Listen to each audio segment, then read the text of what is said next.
pantay yung kulay. Medyo dark lang na may pagka-chocolate yung gawin natin. Pero hindi naman siya ganun ka-dark.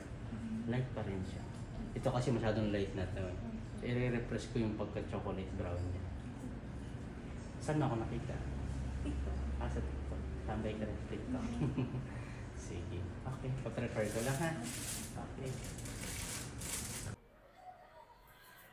Pantayin natin yung kulay. Ganda ng Ang pagka-chocolate. Ito. Ganito ba yung gusto mong chocolate brown? Itulad kanina lang light ng color ng Oo. buko. Yan. Ganda. Pumuti ka dun sa kulay. Thank you po. Thank you. Ganda. Alaga mo, every 2 months yung treatment para di ma-dehydrate. Kasi rebonding yung buhok mo. Okay. Yan. Thank you po. Ganda. Ito yung trending kulay ngayon. Happy ka sa kulay. Thank you. Kuna ko ng video yung likod ha. Okay. Okay.